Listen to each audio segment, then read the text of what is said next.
Today we're going to talk about supply and demand. And I'm going to put it up here on the screen so you can see the charts when we go through. And this relates to the microeconomics part of the introductory unit. And we'll have the supply and demand activity. Some of you have already completed that, but this just goes through some of the variables involved in supply and demand. The variables for both of them are going to involve price and quantity. So those are the two that are always going to be involved in supply and demand, whether we put them into tables or we end up graphing them.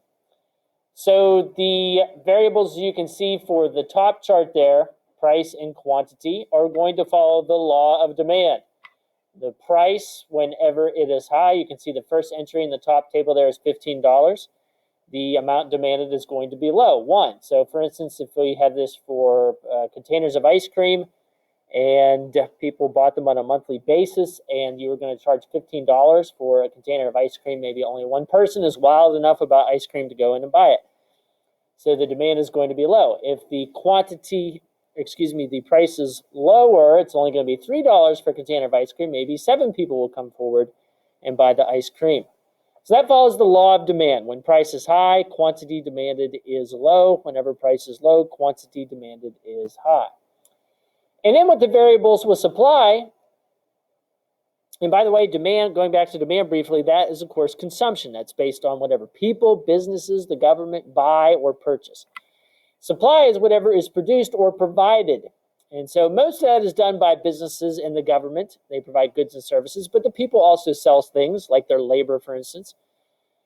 And whenever we have price and quantity plotted into a table like it is pictured there on the bottom, it follows the law of supply. And that is, when the price is high, a lot of people are going to want to sell. They're going to say, wow, I can get a lot of money for that. So for instance, if we're going with ice cream here and you're going to be able to get $15, a lot of companies are going to want to sell a lot of ice creams. It might be 5,000 units at that particular price. And then the opposite is true. If they can only get a little bit of money, maybe only $3 for a container of ice cream, they're not going to want to sell as much. And so maybe only 1,000 units. So the law of supply works differently. It says that if the price is high, the quantity supplied is high. And if the price is low, the quantity supplied is low. So you have to think of it from the producer's perspective. Whenever we graph it, we plot as the X variable on the horizontal axis quantity, and the Y variable would be price on the vertical axis. And so we can see for both of those graphs it's the same. Whenever we plot the demand, notice that it follows the plotted points in the table. So for instance, at $15, there is going to be 1 sold. And so when we plot that onto the graph here on the right-hand side, you'll notice at $15, there is 1 sold. And then at $12, there is 2. So at $12, there is 2. The whole way down to $3.07 units. So $3.07 units.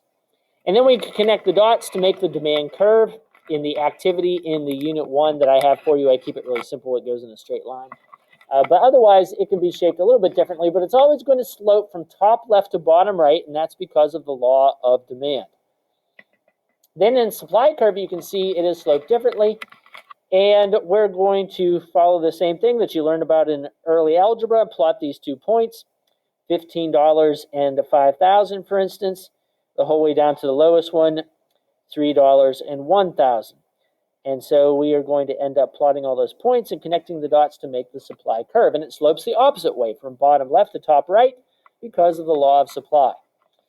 Now, whenever we look at other items influencing supply and demand, let's first talk about combining supply and demand. But whenever we put those 2 graphs together, we can see that we have an intersection point.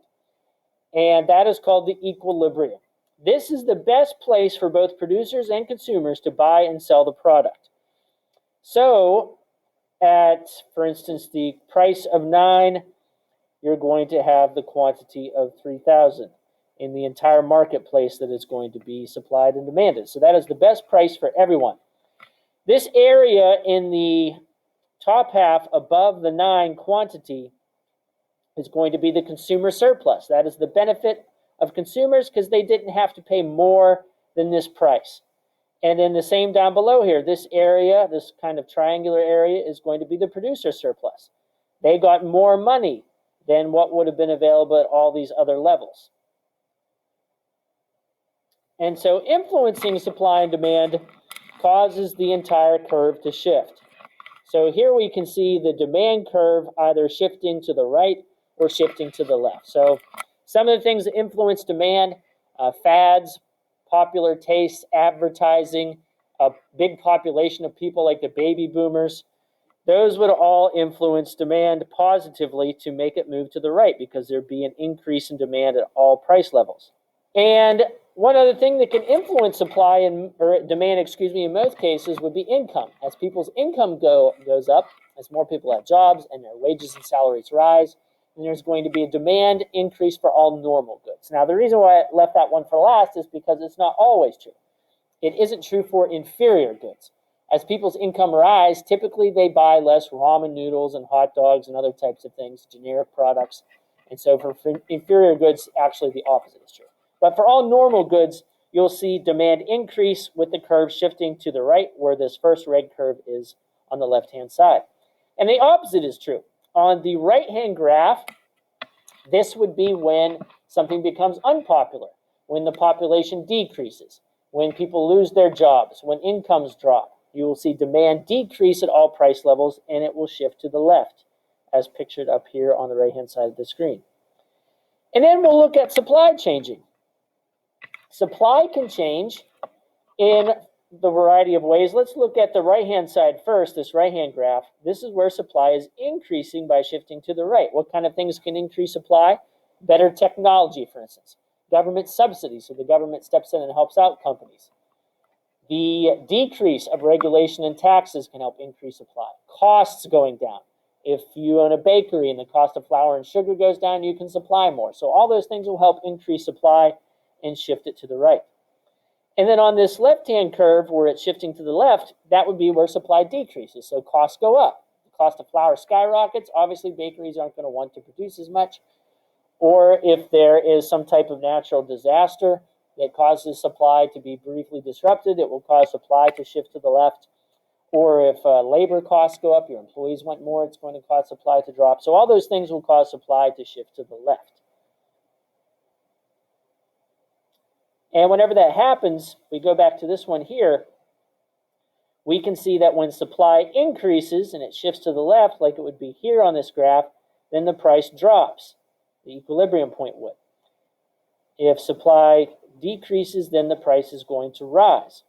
And the same thing is true for demand. If demand goes up, then prices are going to go up. If demand goes down, then prices are going to go down.